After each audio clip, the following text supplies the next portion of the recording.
So what about the other 1% of the UFO phenomenon? Has there ever been legitimate sightings? As promised, we're going to cover this 1% in a future episode, but I'll share with you something a wise man once shared with me. Before we should start focusing on dealing with problems outside our world, we should first focus on solving the problems within our world. And before you can start solving problems within your world, you first have to solve problems within yourself and within your surrounding environment of family and friends. So basically what I'm trying to say is that we have priorities that we need to focus on first and foremost so we can successfully build our lives and our minds. Now, it's no secret that the difference between what the government knows about UFOs and aliens and what is shared or released to the public is extremely enormous. And unfortunately, governments and several organizations on Earth are taking advantage of the UFO phenomenon to achieve worldly agendas. We see particle beams, huge ones, firing at things that are, you were saying 200,000 Gs. Yep. I mean, go over that. Well, because I think it's part of a test for if there are bad guys out there. Or maybe they're doing preparations for factions. We may be looking at more than one faction. Remember, these groups tend to fragment. They fractally fragment so that you have wars within wars within wars. You know, but why would NASA release that footage? Well, remember, you've got all the good guys in NASA, and then you've got a few who are not good guys. The good guys don't know that there's something to keep secret. They, remember, the lie's different at every level. They believe the lies they've been told. So when you set up a structure, an institution, which is supposed to be open and above board and is supposed to present live TV of the shuttle missions, they present live TV. Now, the controllers can't say, oh, well, you can broadcast this, but you can't broadcast that.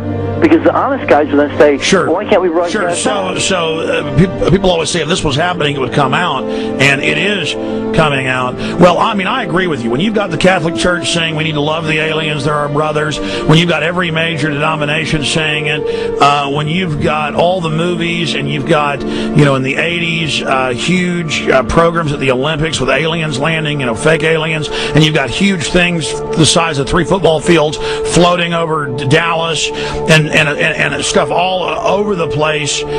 Something's going on, and then I read government documents about fake extraterrestrial landings. Any of this. Why? I mean, you believe it's fake. Remember Operation Northwoods? Yes.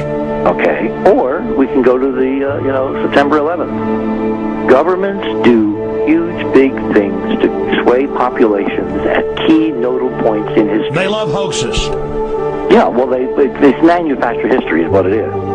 We are building, all my UFO friends, I need to shake them because they're so, frankly, they're extremely naive, Alex. They really believe we're building toward disclosure. I believe we're building toward a mass, carefully manufactured, fake event where ETs, who are really humans, who are really part of this secret clique, who are probably Nazis, who developed or perfected their technology from World War II, which is why you've got to get, Joseph on. They are going to basically fake out the world. And there's an incredible window on the Nazi black ops programs, the compartmentalized, incredible high technology efforts that were being funded by the Nazi war machine, particularly toward the end of the war, in a desperate effort to win the war, and they fastened their hopes on several key technologies, some of which appear to be the control of gravity itself, which again is a separate piece of data from my work, which came at this from a hyperdimensional physics perspective. We know there's a lot of suppressed technology. 20 years after the B-2 bomber was already in service, they declassify it. So we have a lot of cases of that. We know there's a whole shadow government. This is technology and physics, Alex, that would make anything you think you know like a candle flame compared to a hydrogen bomb. This is a physics that literally allows you to rearrange time.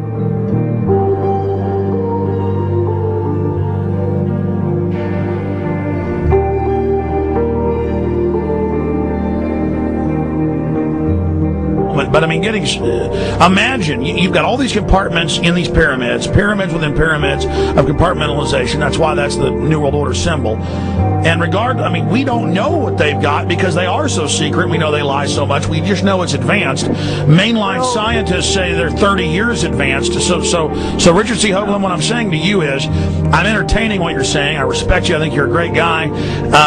My only issue is, like you said, dealing with what we know they could be up to. The fact, Alex, we have done experiments. We have our own data. We have experiments now from the Soviet Union. 30, 40 years when the Iron Curtain came down, when glasnost finally prevailed, a huge amount of stuff was declassified from the KGB as well. And we now have put this data together. We not only know what the physics is, we know what it can do, we know what it's based on, we know how to make it work. We've seen in our own experiments ample evidence. We've seen experiments across the American landscape and even in Europe that vindicate various parts of this. And the latest thing I'm working on, it looks like von Braun himself was deeply involved in some of this early physics experimentation, but they're keeping all the good stuff for themselves. The reason is that if we got access to the good stuff, if we got access to the technologies, the energy, we wouldn't be worried about $4, $5 a gallon gas or $10 a gallon gas. We would live like people are supposed to live, all 6 billion of us who could live lightly on the earth, Alex, with this technology. And live longer. Absolutely, and better, and you could live to 200-300 and have the virility of your 20s and 30s. There's extraordinary medical breakthroughs, there's extraordinary physics breakthroughs, technology breakthroughs, energy.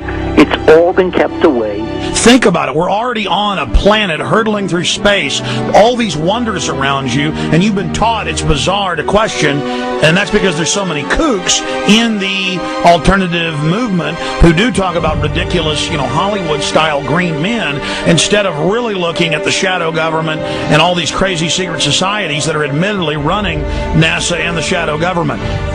Ladies and gentlemen, during this talk that I'm going to give you, I'm going to explain to you the history of this phenomenon, who the secret government really is, and I will name them by name, beginning group, the study group. I will tell you who they are today.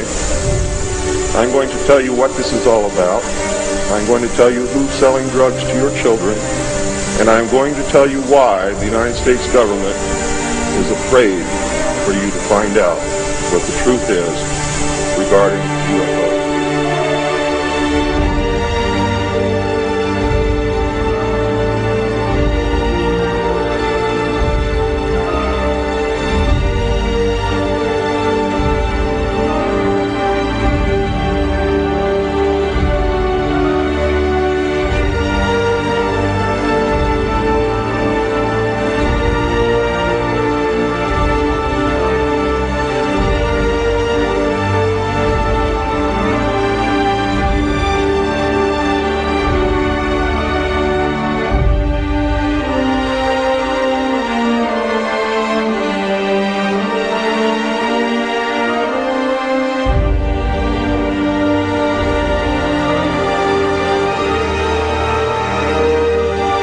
And it turns out that even though she remembered that she'd been part of the team to debrief the astronauts, she couldn't remember a thing that they said.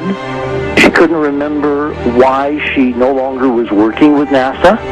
She couldn't remember. In other words, her memory lapses were enormous, and I don't think they were feigned, because we now found the same pattern in all the flight crews. Because the awful truth, Alex, is they have been brainwashed. They have been mind controlled. They have had a technology, a very sophisticated technology, which took away the real missions that they experienced.